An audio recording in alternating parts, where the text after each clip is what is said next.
Well, good morning, everyone. Today is the 14th of September, 2013, and we are just about wrapping up our, well, I always want to call it our initial discussion of the techniques of integration found in Esoteric Psychology 2.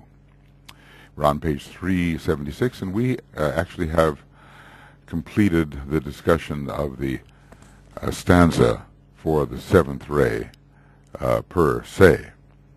Now we want to see what the Tibetan says about that stanza. We may remember how did it end. The word goes forth from soul to form, stand in the center of the pentagram, drawn upon that high place in the east within the light whichever shines. From that illumined center work, leave not the pentagram, stand steady in the midst. Then draw a line from that which is without to that which is within, and see the plan take form. We can understand how powerful these formulas will be when used correctly by those to whom they pertain during the New Age, when the process of personality integration as understood in psychology is really emerging. Right now a few have tried it out, but there will be increasing numbers of disciples who will want to understand their true nature. So DK goes on to say, it is not possible to be more explicit than this. This great and powerful ray is now coming into manifestation, and it brings new energies to man of so potent a nature that the disciple of today must move and work with care. Interesting how he uses the, here we have energies, the plural. So not just the ray energies, but associated energies of a planetary type, perhaps, and other associated constellations like Aquarius, Capricorn, Aries, Cancer. These are energy. These are zodiacal signs, with which one way or another the seventh ray is associated, and others. Anyway, we oftentimes talk of the wonderful effects to be achieved by the seventh ray as it comes into incarnation, but we have to remember that after all, this is a reflection of the first ray. The first ray ashram, second ray, and fifth ray ashrams are now emerging, and when the seventh ray ashram emerges, still more powerful will be the work. They are, when dealing with the seventh ray, literally handling fire. We've heard of the violet flame and the strong reaction of this color of the seventh ray on the etheric body, which will be the body of focus during the New Age. At least the ethers will be rediscovered. They will no longer be discounted. New formulas will emerge to account for them, and man will cultivate himself etherically, and the physical bodies of human beings will be made, he tells us in Cosmic Fire, more resilient, more vital, more supportive of general health and vitality. A new type of vehicle is emerging, and a new type of health is emerging related to this seventh ray. Vibrational medicine is on its way, and when our conception of the universe, well, at least life on our planet, changes considerably, as it is in process of doing, then these new developments will be ours. So handle with care, he's saying. It is the children who are now coming into incarnation, and this was written in the 30s, who will eventually work more safely and more correctly with these new potencies. There is much, however, to be done in the meantime, and disciples upon the seventh ray can ponder on this formula and seek their own interpretation of it. We see he's refraining from saying too much here. I guess he is going to allow it to emerge in consciousness, even as he does with the white magical process.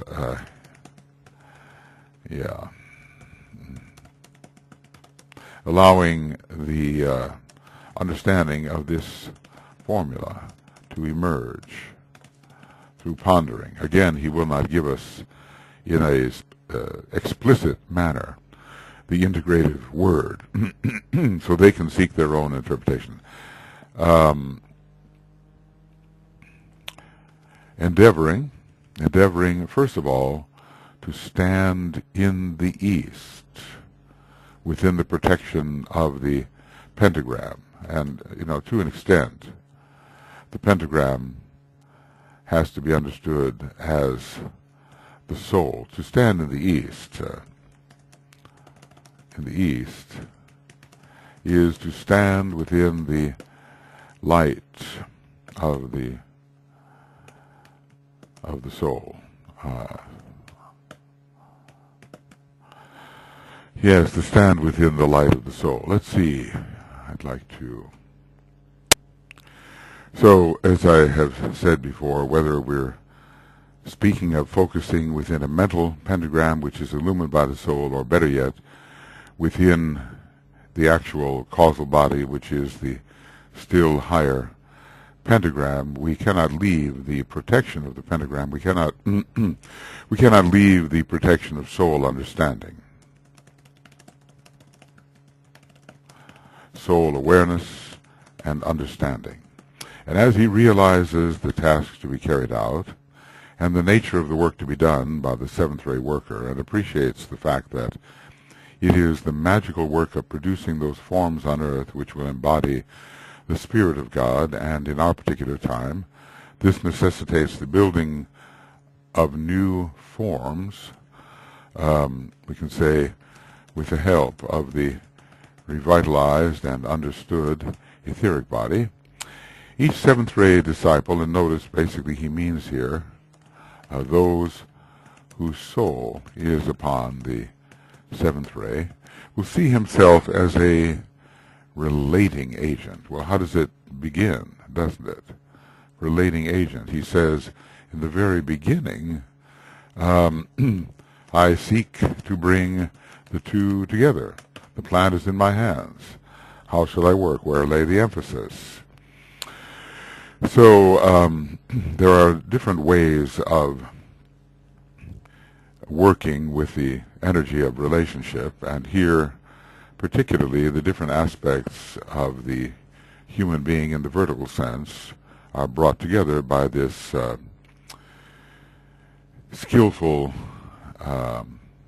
agent, this pillar of occult understanding. So each seventh ray disciple will see himself as a relating agent, as the one who stands in the midst of the building processes. So he says, stand steady in the midst. In the midst of this protective pentagram or sphere, and also in the midst of the many energies which are being moved to create the new forms. Also in the midst of the many energies which are being manipulated, moved, rearranged to create the new and necessary forms. Stand in the midst of the building process, attending to his portion of the work. And there's an old saying, it goes like this. It's play well thy part. There all the honor lies. So one cannot do all, but one can do one's share in the division of labor as well as possible. So there is this whole idea of the many working to produce the one work. This is a vision which the seventh ray type really has, and will be increasingly the case. People will find their true destiny. They will use the subtle energies to do this, use the horoscope and the ray chart, and will see their place within the whole. This, if really grasped and deeply considered, will have the effect of producing alignment. So let's just say when one works at one's share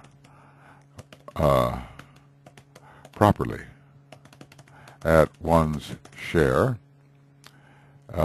in the building within the world of form, then alignment arises. Of course, to be the proper relating agent,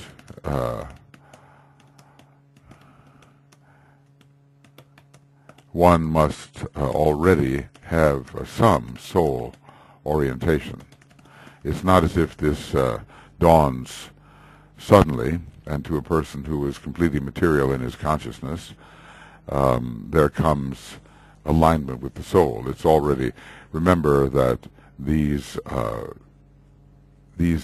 formulas are applied when the personality is already rapidly integrating and there is some awareness of the higher pairs of opposites. If there were not, we don't see how the personality consciousness could respond in any significant way. It wouldn't understand what is being said to it, how it is being directed. So already there is some proper orientation. I think, very much in the fifth petal, during the fifth petal process, this can occur because it is then that one becomes the true aspirant, and one can achieve the fifth, rather the first initiation. The moment that this alignment is achieved, then let the disciple remember that it will mean a tremendous inflow of power. Okay. Each seventh ray disciple will see himself as a relating agent and the one who stands. He becomes a true builder. Let's just say when the seventh ray type takes up his position as a position within the building process, then alignment follows.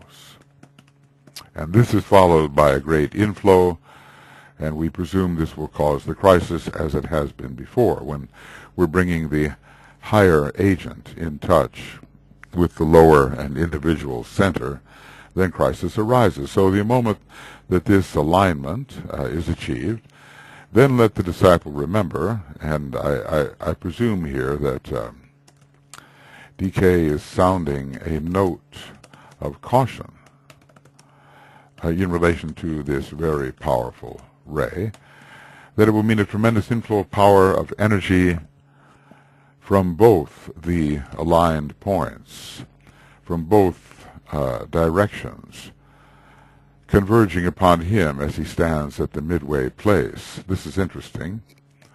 One point will be the personality itself, and the other, the soul, which wants to use the disciple as the builder and magician. And this reveals that the disciple is not per se the personality, but stands above the personality at the midway point between soul and personality. So he is really emphasizing this alignment very strongly in the case of the seventh ray type. Ponder deeply upon this truth, for it is this fact which always evokes a seventh ray crisis. Okay, what is the fact? The moment that this alignment is achieved, then let the disciple remember that it will mean a tremendous inflow of power from two directions. So the disciple has to also contend, in this case, with the outer or personal sphere and its forces, which can be disruptive when aroused. We get the idea with the seventh ray of a relationship to subterranean powers. By subterranean we mean, I suppose, the forces which are the lower forces of man and are below the diaphragm, and especially at some point the Kundalini force, since the base of the spine center is in a way the seventh center, counting from above. And we will see during the seventh ray age much eruption or arising of the Kundalini force and its proper energizing of the mechanism, human mechanism. So he will become the very center of powerful forces. He has to learn how to handle this. The midway place, in this case, that midway place is not the soul, but the disciple's position. Ponder deeply upon this truth, for it is this fact which always evokes a seventh ray crisis. And maybe we, can review in our minds what these crises are. The increasing light further reveals every crisis. This realization of all that one has done and the reorientation of the first ray is distinct, let us say, from the loss of interest in life, normal life, of the second ray. Crisis is always accompanied somewhat by light, and then with the crisis there is an intensifying light which will show the way out. In each case we could maybe find a word to somehow portray the crises. I'll think about that, but like aridity, I've been using aridity for the fifth ray, and for the second ray, disinterest or loss of attachment, loss of motivation, loss of incentive, and for the first ray, shock, and so forth, and for the third ray, let's say, entanglement. I'll think more precisely, but we should, each of us, I think, portray these crises that occur in the life with a particular epitome. The method of dealing with them is already somewhat given through the words inclusion, centralization, stillness, steadfastness, detachment, and then we can use, let's say we use the word dissociation or restraint, and we'll see what we use here in the seventh ray case. So a seventh ray crisis, then it will be obvious, at least to the Tibetan, what this crisis is. If the man concerned is materially minded, selfishly ambitious and unloving, we can call this the the modern, selfish, mental magician. The inpouring will stimulate the personality nature, and he will be immediately warring furiously with all that we mean by the instinctual, psychic, and intellectual life. So this will mean the vitalization of the dweller on the threshold. And the opponent will to the soul will arise in strength and will forcefully contradict the soul direction. So we can see a great purification will be needed. But among many seventh ray types, there seems to be a tendency to use substances to induce certain latent states. So obviously one has to stay away from all use of these drugs which overstimulate the outer nature, and then when the inner point, the energy of the inner point is also activated, there will become a descent whereby the soul energy will be appropriated in a personality context, and we'll have the overstimulation of the personality.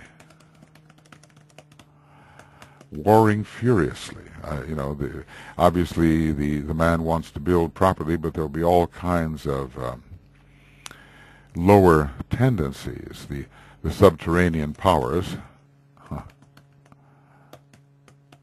powers within oneself, will be aroused, and they will inhibit, or they will oppose the direction, the spiritual direction he had in mind.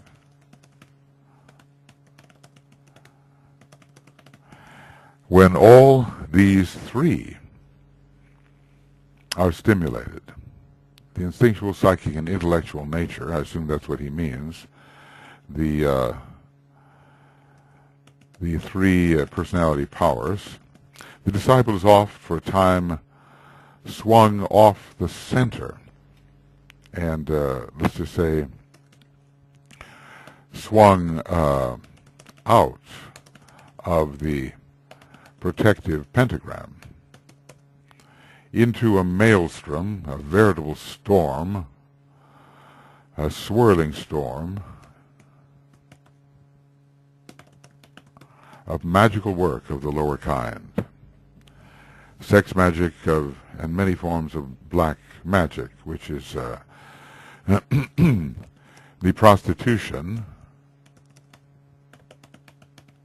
of soul powers to personal and selfish ends. He is glamored by the beauty of his motive and deceived by the acquired potency of his personality, which has been aroused in its own nature by the contacted soul force.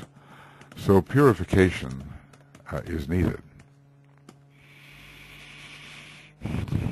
So the powers of the body and of the lower bodies are released. The powers of the body and of the lower bodies is released, and the man is blinded to higher objectives. And of course, the beauty of his motive, to to arouse, to make contact with the higher life and to become an empowered person. The motive, to make contact with the higher life and become an empowered person. But then the true nature of the higher life is no longer seen because of preoccupation with the aroused personality energies and forces, really, maybe. Let's call them forces more than energies. Okay. We have to remember that this seventh ray is the ray of practical occultism, is the ray of what's called practical occultism. So a theoretical approach is not dealt with for a long time, but one wants to enter into the manipulation of subtle energies. And there, the prematurity and the danger.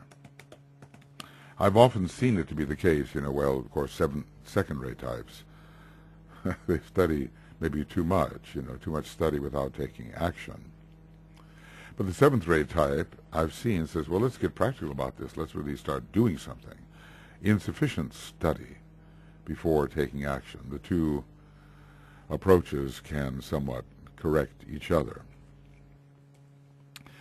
Let's go on and see how this process is developing in the case of the seventh-ray soul.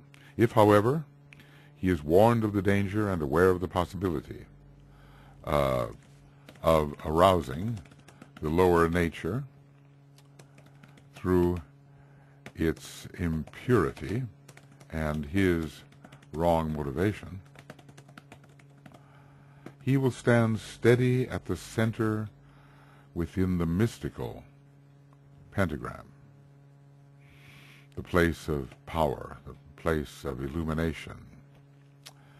So a steady stance of the rightly motivated and purified man. So don't, play with fire before the vehicles have been purified and rightly oriented. It seems that the human being wants so much before he is really ready to handle what he wants. We've seen this in Atlantis. I guess those people were in no position to handle constructively the forces which were placed at their disposal. And I guess we're all there, and we all learned the hard way. Some sense of all the time that has passed since that time will probably dawn on the rising initiate. I'm sure will be astonished at how we stood in our own way. There was the rebellion on the moon in the first solar system, on whatever planet and of whatever nature.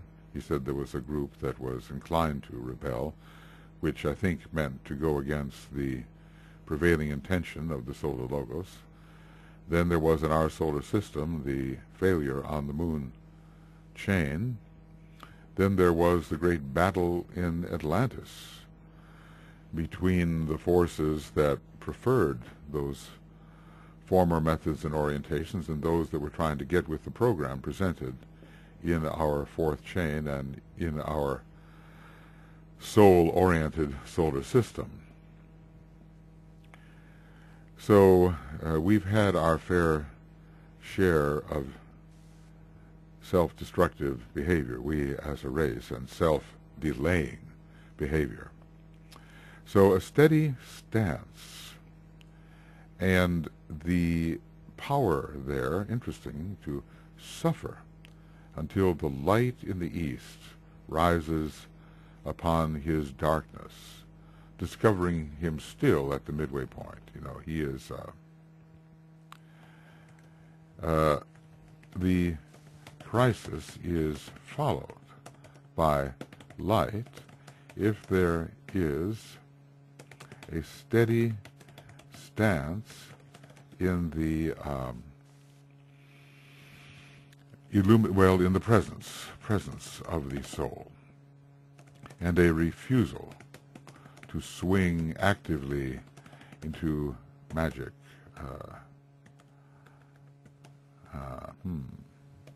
Magic of the lower kind. So one must refrain at first from using one's powers or rising powers in a personal way.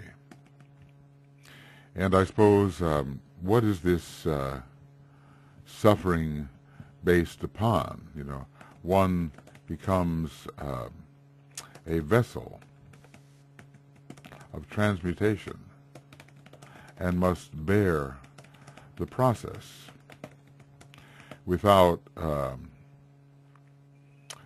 relieving oneself through inappropriate expression in the lower worlds. So there is an alchemical process is going on, and one must endure the transformation. So the light in the east breaks forth. It reveals the situation, as always. Even though DK doesn't always discuss that, the light will always reveal something of the process in which the one finds himself, capable of having and receiving powers, but not knowing really what to do with them. So the light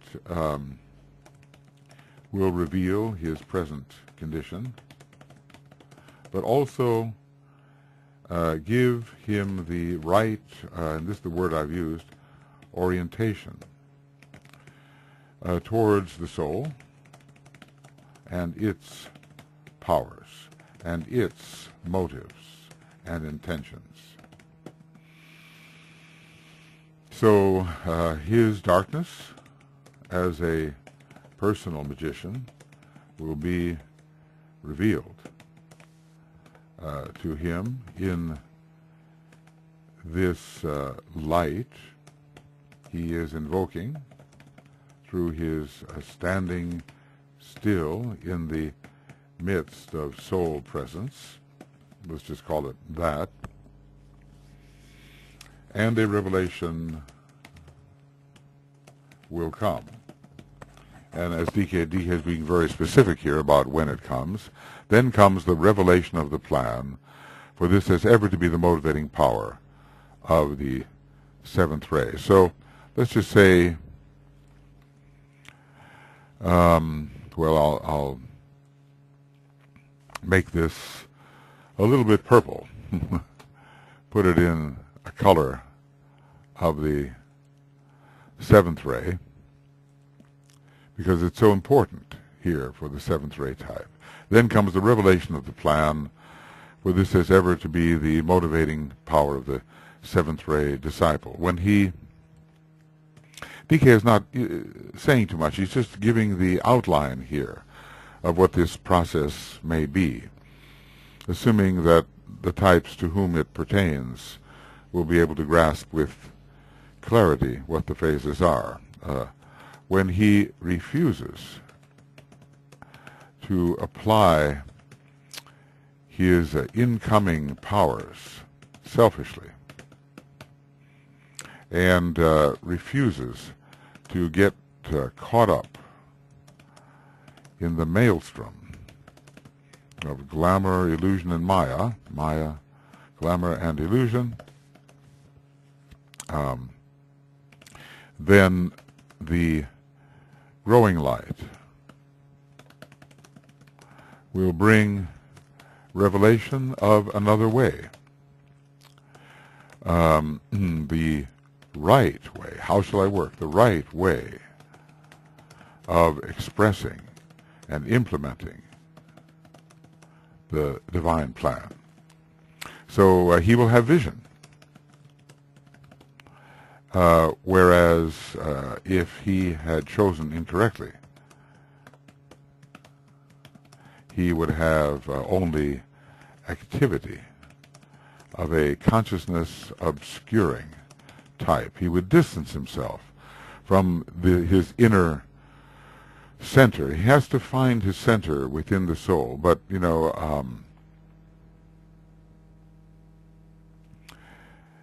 we're told here that he's still standing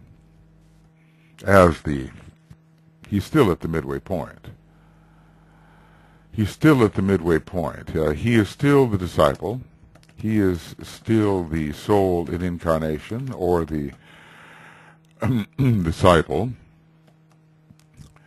But he is increasingly the illuminated disciple who knows how to work because he loves the divine plan.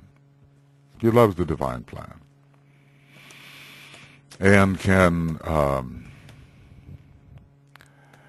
draw upon that plan as his motivation and his guidance, motivation, guidance, and power.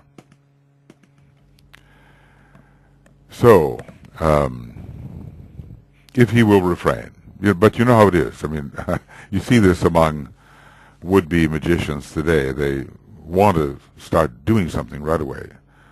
It's like the healers who don't want to really study the technique, but as soon as they know a little bit, they want to go out there and healing. It's kind of being overcome by the activity aspect. And instead of using wisdom and judiciousness and restraining their activity aspect until it can be wisely administered, they rush into action. So we have a lot of people who are conducting they're using magical words and using spells and mantric formulas to effect certain ends in the lower worlds, but they're not yet soul-centered. They can't really work as a white magician. They don't have the real connection with themselves as the angel of the presence or with the solar angel. And they will have to undo much of what they have done through their premature magical activity. So we can say that there is ideally a refraining from premature magical activity.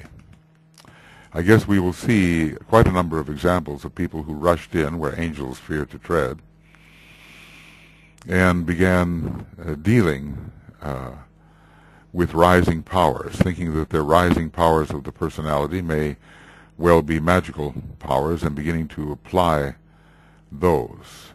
And probably people will get themselves into some very difficult situations from which they will have to be rescued during the coming age if they don't study sufficiently and observe the proper cautions. But of course I know some rules, some magical controls, some words of power, some forces I can direct. Yes, but also the deep soul motive has to be there. So now there has come the revelation of the plan.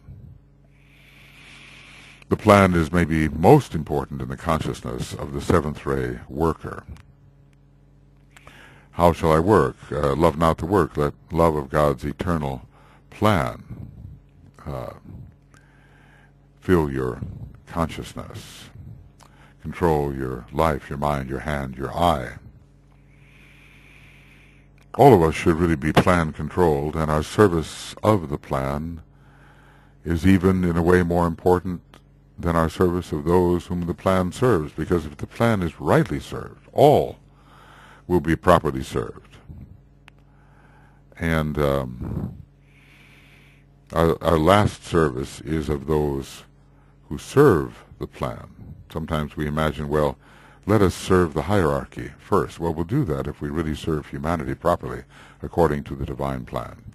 So he works on earth upon the outer plane of manifestation, that is the seventh plane, and particularly his plane of labor, O worker in the furthest world, with the construction of those forms through which the divine will can express itself. And there is the connection with will. There is the seventh ray outer plane of manifestation. There's the seventh ray connection with the will. A worker in the furthest world. We will be able to straighten out this furthest world during this period of etheric rearrangement. Probably that's the most important. We can also work in the, strictly speaking, in the outer worlds, but unless we correct the etheric condition of human beings, we will have the same difficulty. We will have forms which are imprisoning rather than forms which are truly expressive. We understand, remember, the will to express, or the will to expression. This is the seventh ray type of will, and we have to have the forms through which that expression can occur. In the field of religion, he works in collaboration. Notice this word collaboration, because it is one of the major words, co-labor and cooperation. Co-labor, the idea of the division of labor is very strong in the consciousness of the seventh ray type. In the field of religion, he works in collaboration with the second and sixth ray disciples. In the field of government, he labors. Notice, he is the worker, right? He is the worker. He's the worker in the furthest world. So he's a laborer. He really loves to work, but it has to be meaningful work and directed work. Otherwise, he just goes through the motions and is trapped in routine. In the field of government, he labors, building those forms which will enable the first ray activity to be expressed. In the field of business, he cooperates with the third ray energies and the executives of the plan, who work with the law of cycles and bring things through creatively at the right time, bringing those energies together which are needed to manifest the next phase of the plan. In the field of science, he assists the fifth ray workers. So he really is a, truly, he is a collaborator. Collaborator, there's no such word, but a co-laborer. Leading, helping others achieve consummation. And so in many cases may be behind the scenes. We may remember the section in the Rays of Initiations where it talks about the goal of the various types of initiates, and to all of these efforts, the seventh ray type lends its assistance, leading to the consummation of the other types. Maybe I can find that in the Rays of Initiations. I think it's always interesting about how the seventh ray works.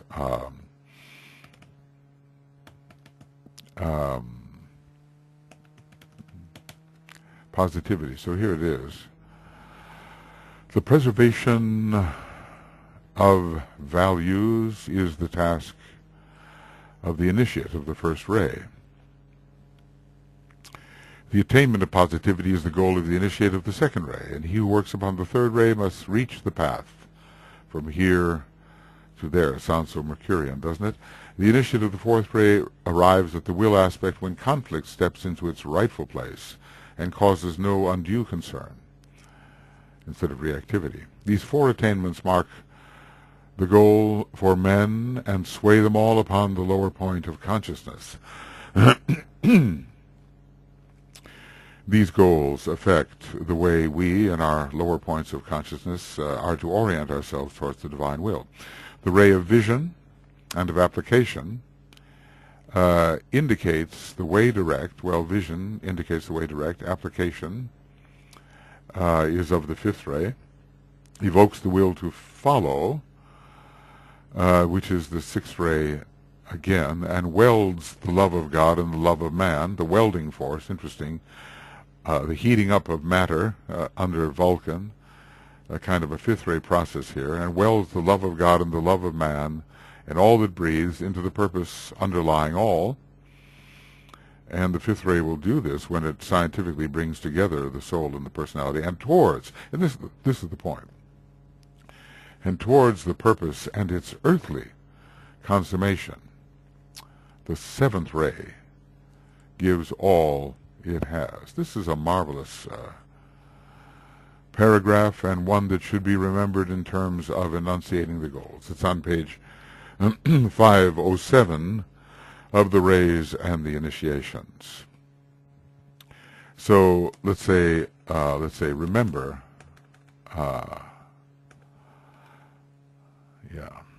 remember 507 of the rays and initiations, and actually I would like to copy that,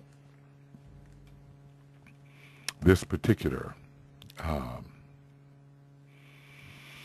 phrase. And towards that purpose and its earthly consummation, I mean, there are many ways to consummate, and not all consummations are upon the physical plane, but the seventh ray is peculiarly adept at creating seventh ray consummations.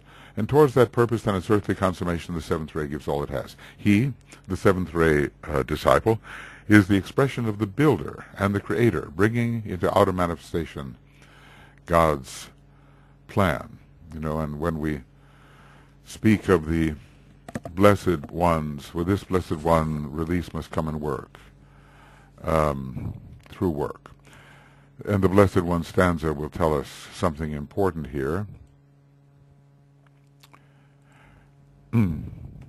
Release, work, sounding, and there are the words. Thank goodness for them. For this blessed one, release is found in work. He must display his knowledge of the plan by the sounding of those words which will evoke the builders of the forms, and thus create the new.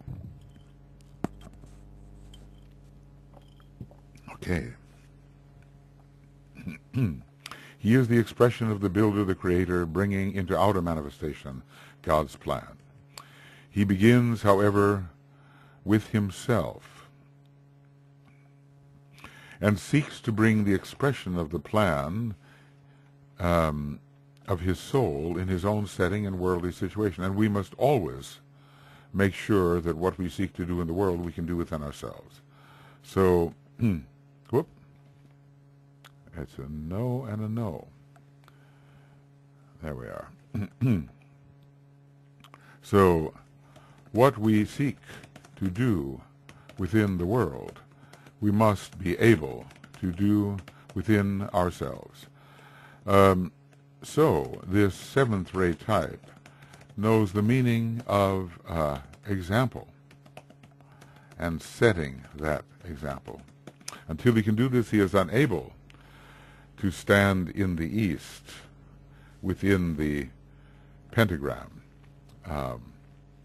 In other words, he must prove his own soul orientation. That's the word I've used again. And standing. He must be oriented towards the east and stand steady. Steadiness, of course, is another, let's just say another kind of word is waiting at the center. But we've seen that in so many cases. We've seen it with the third ray, and we've seen it with the sixth ray too.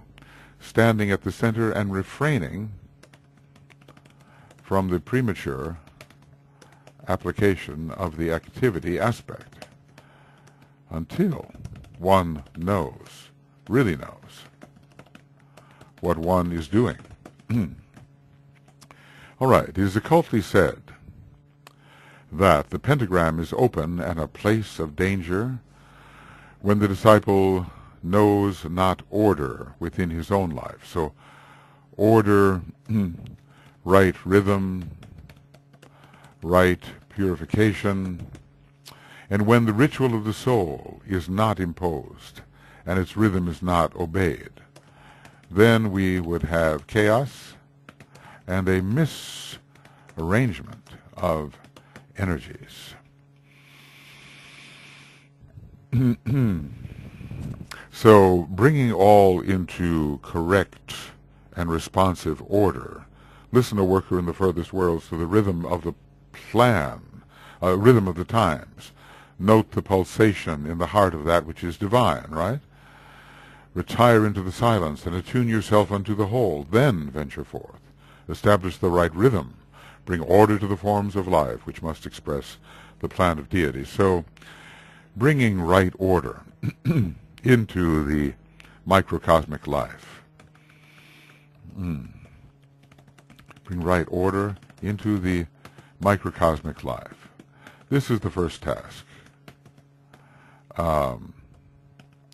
So, of course, there is an attention to this kind of task around the time of the first initiation, when the seventh ray is much in evidence,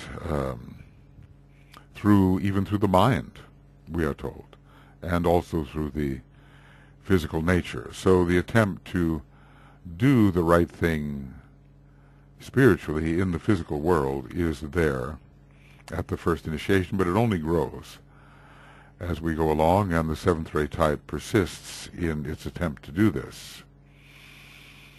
So the ritual of the soul, we might say, attending to the times and cycles of meditation, and receiving and expressing in an ordered way that which the soul sends forth. We're told the rhythmic streams of energy are sent forth by the soul, but so often we do not have the right outer rhythm to receive them, and we're doing other things, preoccupied busily with other things, rather than cooperating with the timing of the soul so that we can steadily build in its energies and intentions.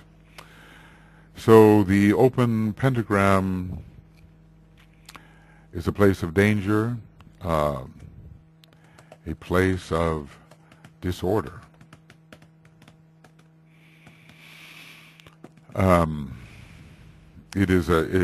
It allows in the lower energies in a chaotic manner and frustrates the work. And its rhythm is not obeyed. Okay. The pentagram is closed when order is restored and the ritual of the master is imposed. Very interesting from the old commentary. What kind of mind will we have? The mind is always symbolized by the 5, and the geometrical symbol of the 5 is the pentagram. So, will we have the mind which is contained from outgoing and is focused within the light of the soul? Because that's what we're talking about here. When the mind is focused within the light of the soul, it can apply soul forces properly in the outer world and not be overwhelmed. This type of mind can control the, let's call them, erupting forces stimulated by soul contact. It can handle over stimulation. The writing goes on to say that if the disciple enters through the open pentagram, he dies. The magician can die in so many ways if he loses control and fails to guide the forces on their proper path. Danger there is, we have been told in this stanza. What shall I do? Danger there is. The task that I've undertaken is not easy of accomplishment. Yet I love power. See, that's the thing. I love to see the forms emerge created by my mind and do their work, fulfill the plan, and disappear. Yet it's that love of power in the personal sense that can incline the individual to serve the direction of the lower forces through the open pentagram and not serve the white magical intentions of the soul. So the writing goes on to say that if the disciple enters through the open pentagram, he dies. If he passes over into the closed pentagram, which is, let's call it a field of spiritual protection, he lives, he thrives in the vitality of the soul. He thrives spiritually in the vitality of the soul. If he transmutes the pentagram into a ring of fire, he serves the plan. Now, it's almost as if transmutation of lower mind into a higher mind, okay, and of the five-pointed star into the circle, the fiery circle of soul life. Well, more of this kind of transmutative process will be revealed during the coming age, no doubt, because the energies will only grow in power and the magicians will again be with us. Of course, we can become a white magician as we become identified as the soul and seek to serve the plan, but those who specifically work in this way with the magical formulas will be coming into incarnation, probably with fair frequency during the seventh ray age, and will be creating the new civilization. So what do we have to do here? We have to requirements. We, as the seventh ray soul, let us say, we build correctly. We align with the soul in our building process. So if we learn to, as it says here, attend to our portion of the task, we see ourselves as a relating agent. I speak as if we were the seventh ray soul. He has to learn how to stand in the east, see himself as a relating agent. He has to learn how to focus in the illumined part of his mind, see himself as the relating agent, begin to enter into the building process, and then an alignment will take place. This alignment will mean a tremendous inflow of power and will produce a crisis in which two sides of his nature seem to be aroused, the form nature and also the soul nature, and he, the disciple, as the relating agent, will have to adjust these. So, we build correctly. Well, first of all, we stand within the light of mind and seek to perform our building task. This will produce alignment.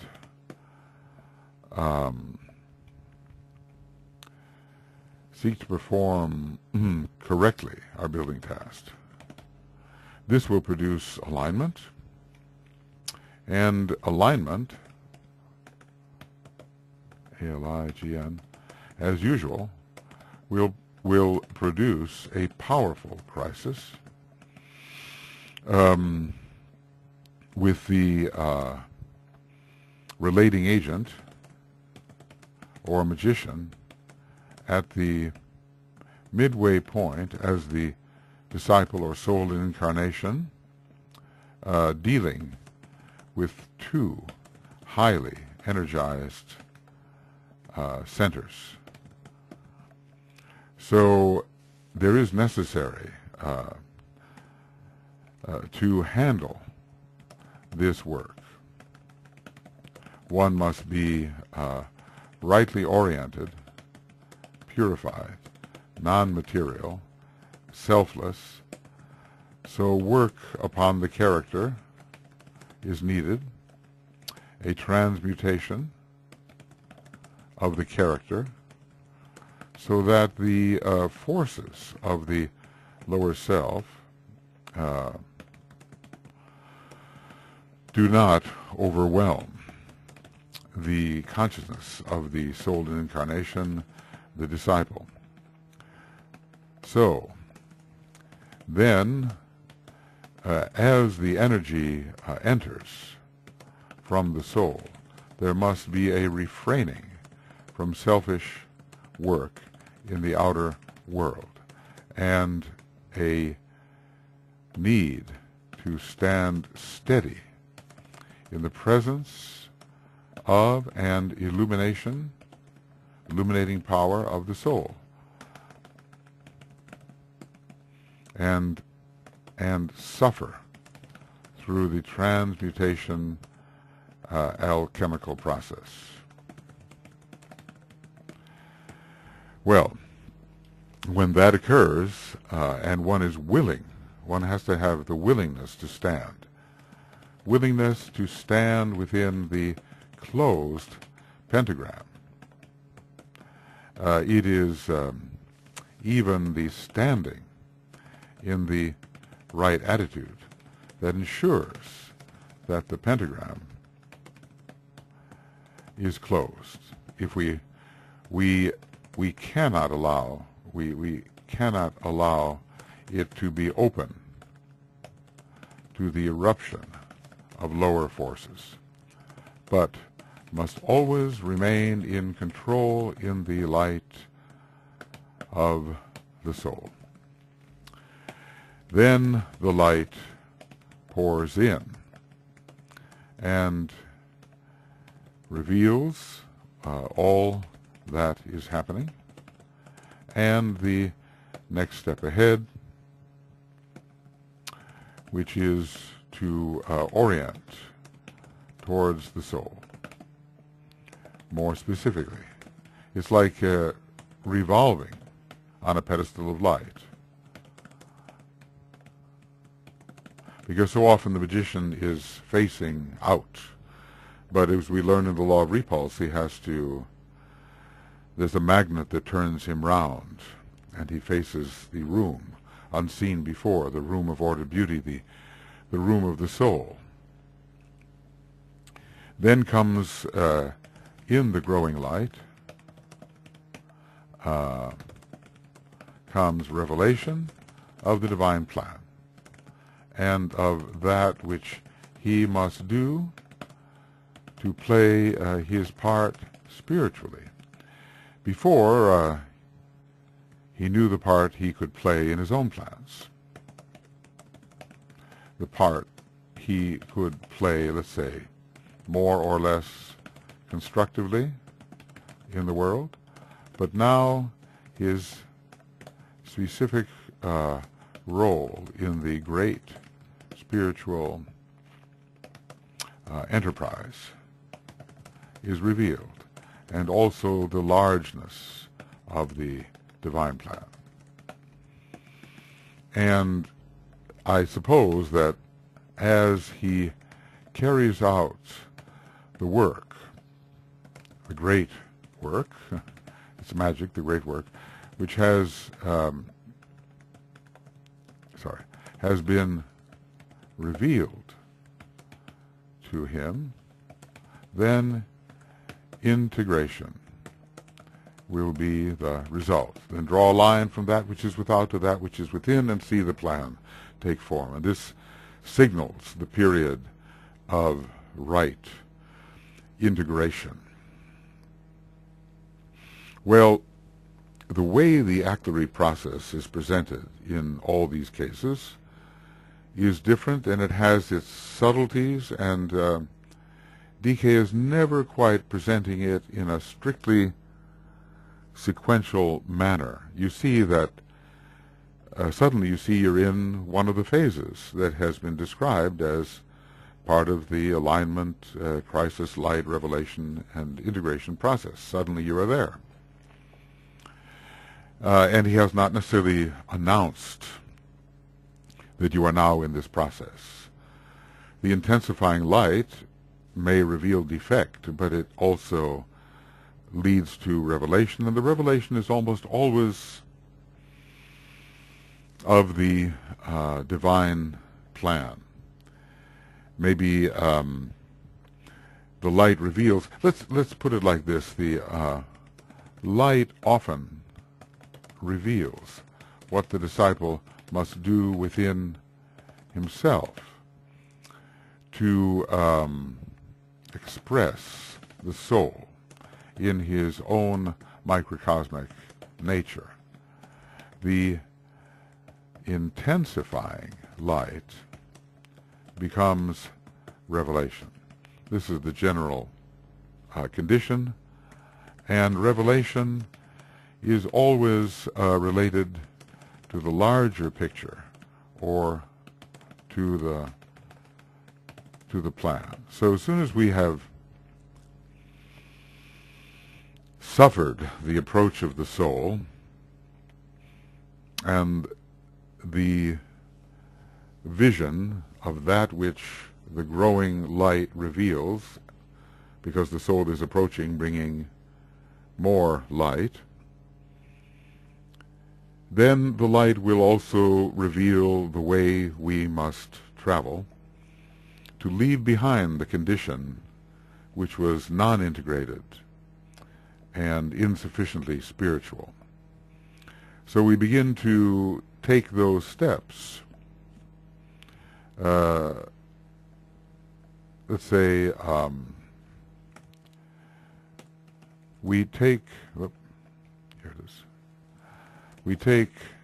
those steps indicated to us by the growing light. And this intensifying light becomes revelation, revealing not only what we have to do within ourselves to correct and spiritualize our nature, but what we have to do within the world in accordance with the divine plan. And then, in general, I'm kind of summing things up here a little bit. In general, what we have to do, let's see, get this in the right order here. As we work at the plan,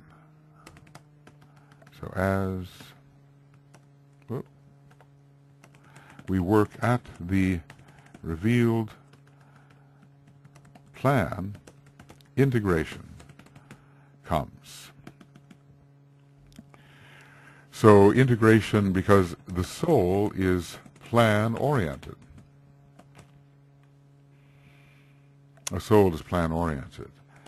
And when we serve the plan, we move ever closer to the soul and achieve the union of the soul ray with the personality ray, as if the personality ray were a sub-ray, SB, our sub-ray of the soul. So integration within our own nature and integration with the larger context as a servant of the divine plan. Well, what I would suggest, and I think I'll do it for myself, and of course I've been doing it in a way all along as I've been discussing this, but I would suggest that everyone review, go over the ACLRI process, and make sure that in terms of each ray, its different phases make sense to you. I tended to do that at the end of each one of DK's discussions on the stanza, what integration would look like and what the integrative word would create in the life of the individual. It's always going to be soul union. That's what integration will be. It will be the bringing together of the two energy systems such that when the personality acts, the soul is always acting through it. So integration will mean that when the personality acts, it is always the soul working through that acting. And the personality does not act as a free agent. The disciple, standing at the midway point, is always the agent of the soul when the integrated state occurs. Later, the disciple will realize himself to be the soul, and the soul will entirely infuse the personality. That's what we're going to get into very soon. We're going to deal with the techniques of fusion. So try to have in your mind a conception of what it's like for each one of these personalities under a particular type of soul to feel that it is integrated into the life of the soul and is responding always to the life of the soul. I've dealt with this to a degree in the Tapestry of the Gods books, probably in some detail. It was written so long ago, maybe 25 years ago or a bit more, and I would have to reread what I had said there. But at least I think I pointed us in the right direction. The integrated first-ray soul type, it has a personality that is now filled with love, so he's serving the plan with love as well as with will. And the integrated second-ray type is detached from the love of the form and is drawing all together, all the traveling points of light, moving towards the great center. So it has found its own central point within the soul and is helping others find that point and is moving them forward towards ever greater states of integration. The integrated third ray type is no longer serving, using the power of intelligence to serve his own ends, but in fact is an intelligent cooperator with the divine plan. He's become identified as the weaver behind the forms. Behind the forms, the weaver stands and silently he weaves. He's no longer chasing after evanescent, vanishing actualities, which he thinks are realities. So he's all of his powers of intelligence and of weaving and of manipulation are at the behest of the soul, and it's almost as if the soul is working through him. See, with an integrated, with a personality which is integrated with the soul always works through the personality. So there is no longer independent personality work for its own motives. All personality action is directed by soul motive. And of course, eventually the individual realizes himself to be the soul itself working in the lower three worlds. The integrated state of the fourth ray is unified and conflict is resolved, and thus shall the beauty of the Lord shine forth.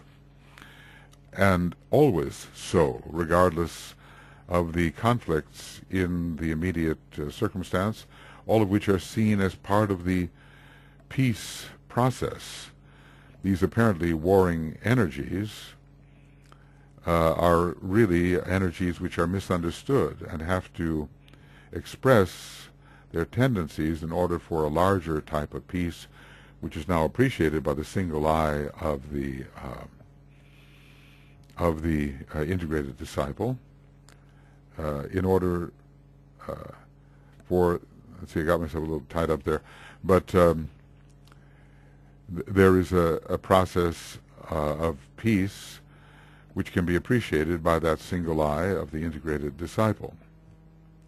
And he's no longer limited by the perception only of conflict, because much of what is perceived as conflict is due to the limitation of the perceiver.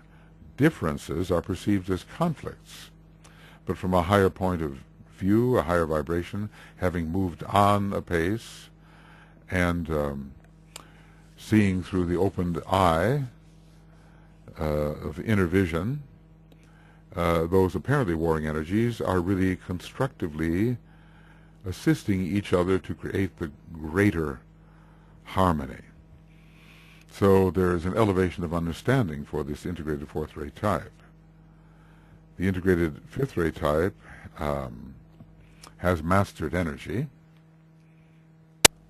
and as DK said, it's a very powerful formula, because the mind is used in a new way as a great connector.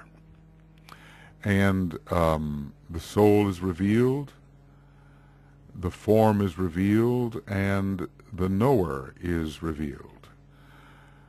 The mind is revealed as the integrating agent, and through the mastery of energy, one is able to function as a unified being in all of these worlds, in the world of the form, in the world of the mind, and in the world of the one. The Trinity reveals its oneness under the influence of the fifth ray as it works through the mind. Remember that interesting thing, we sometimes talk about whether we have a fifth ray mind or not, but if you have a fifth ray soul, you have a fifth ray mind.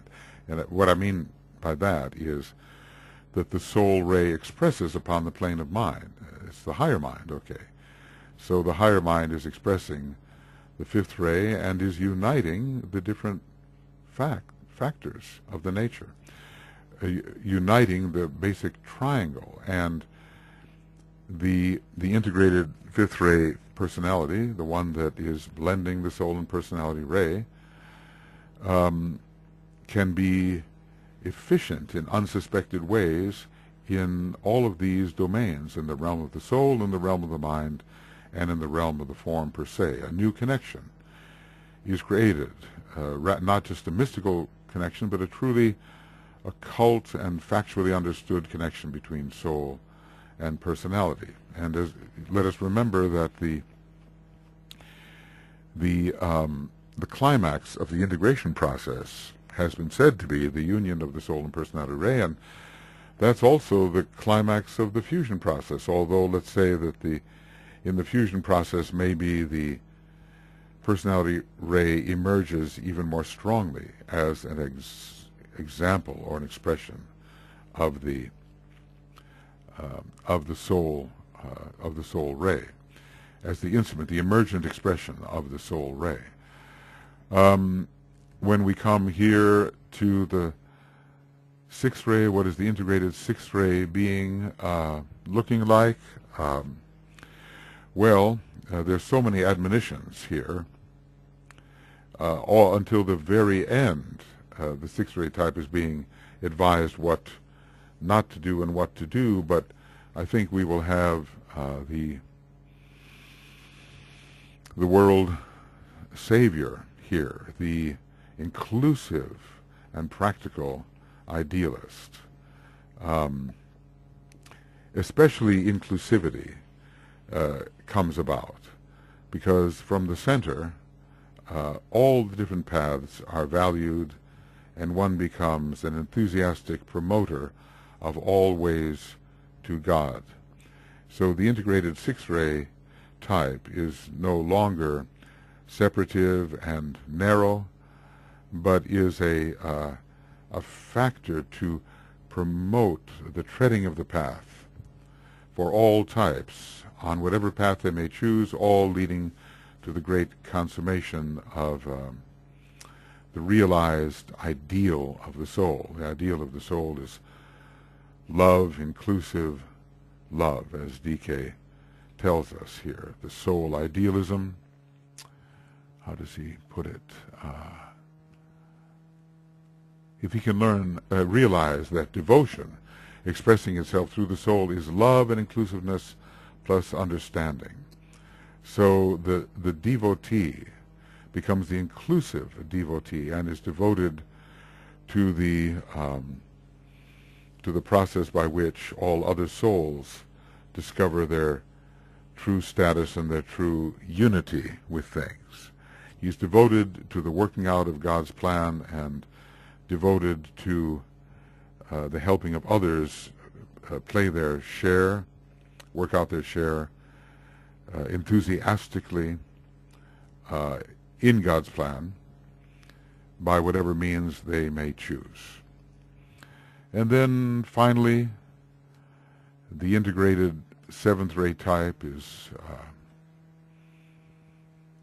truly the white magician, able to act as the soul. Here we have the personality as a true subray of the soul ray, the disciple using the personality inspired by the soul, eventually realizing himself as the soul and bringing through in alignment and without obstruction and with real understanding of the forms which are to be produced in time in certain cycles, working with real understanding of the divine plan. So I think what we should do is have our eyes open for the truly integrated types along this ray.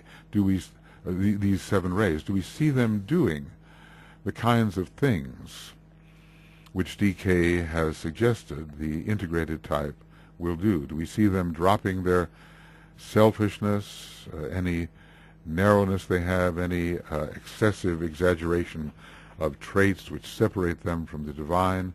Do we see them as real workers in the divine plan? This is the question.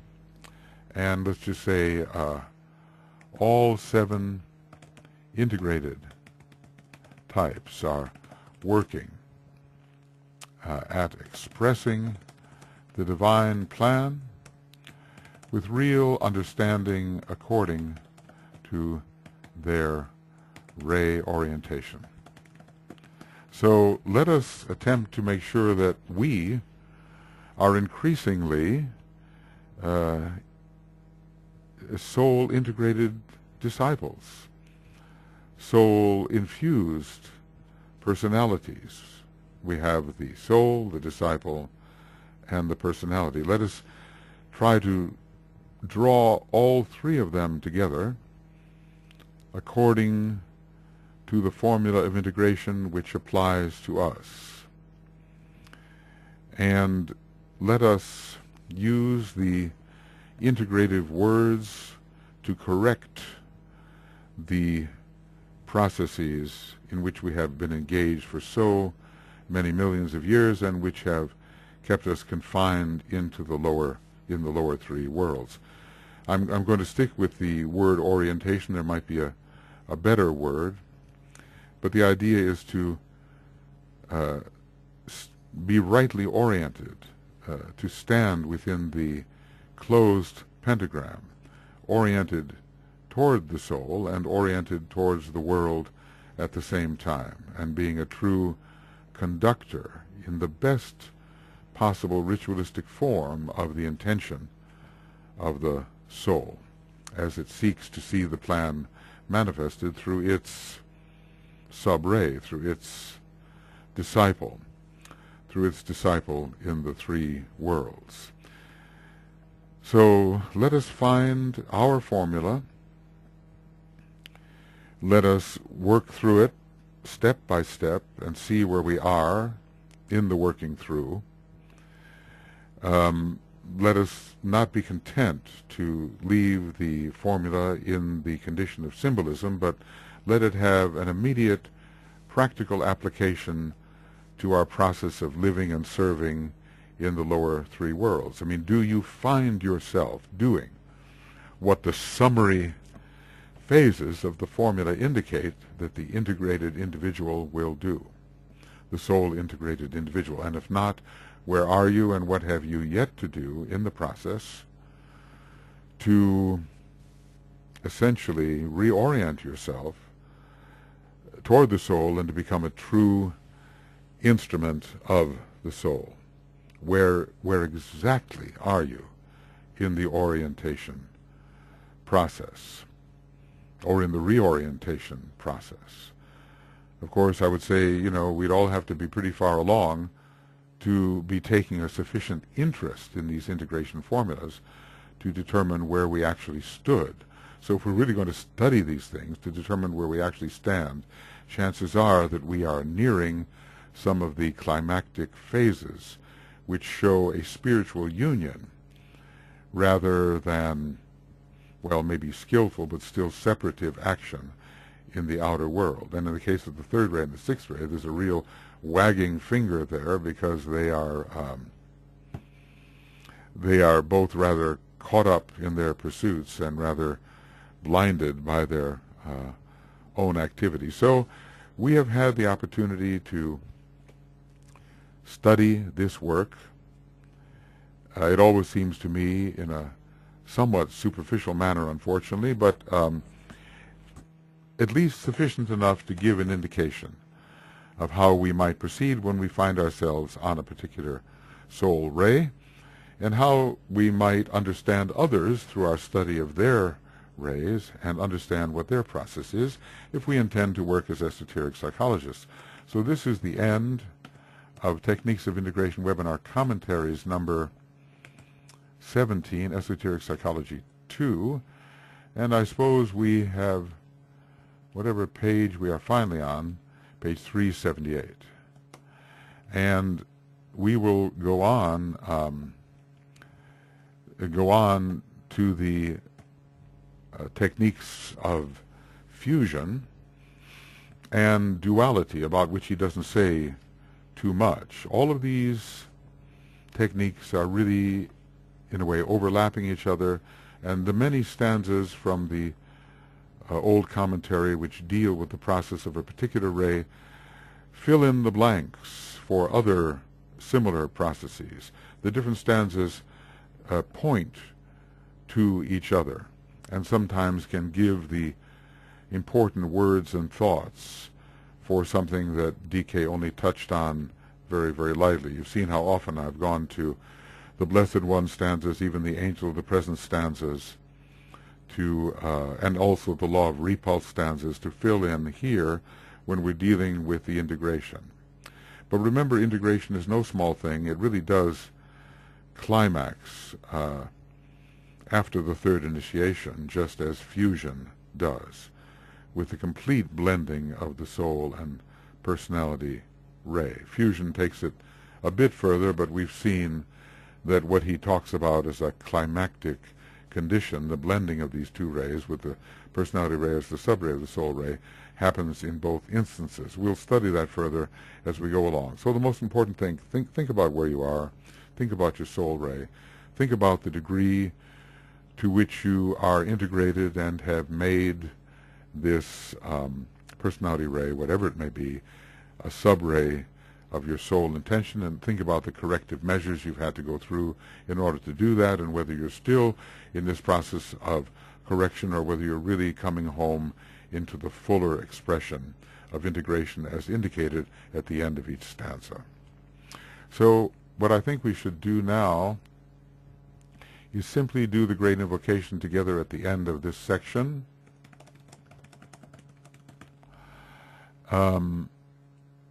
And then, as time allows, get into the next and highly occult section. What I've been trying to do here basically is to go through some of the sections of the books, especially now the esoteric psychology book, where the old commentary is featured and where there may be some difficulty of interpretation, and then offering my own thoughts on these ancient stanzas so as to help the students find their own thoughts, their own interpretations, see whether you agree with me, maybe you don't, maybe you see something that I failed to see. As I talk along, obviously, if I could just stop everything, concentrate, ponder, work for a couple of hours, some greater light might come through, but I've chosen this particular method of teaching at this time, which is more of a spontaneous running commentary based upon my own experience over the years with these teachings. So anyway, the great invocation, and then we'll get on to a new section as time allows.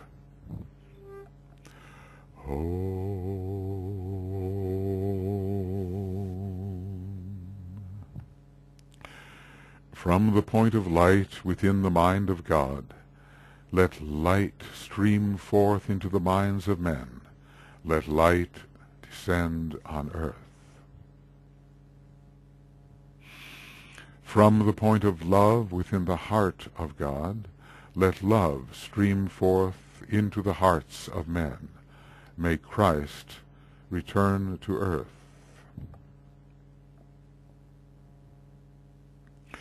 From the center where the will of God is known, let purpose guide the little wills of men, the purpose which the masters know and serve.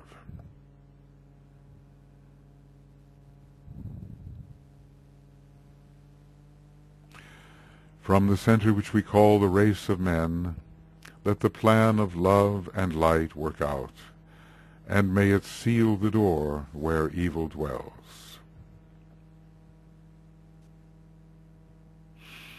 Let light and love and power restore the plan on earth.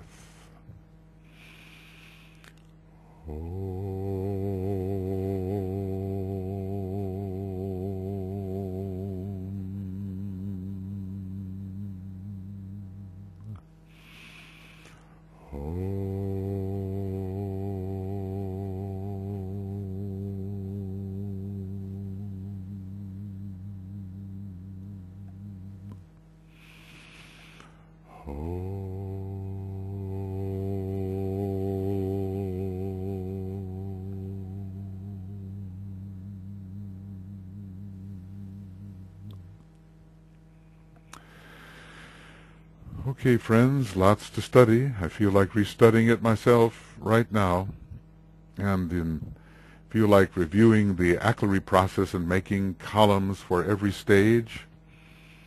Maybe you'll do that. Maybe I will. If I do, I'll bring it back to you. And if I don't, well, then you do it and see what you think. There's enough here to help you do it.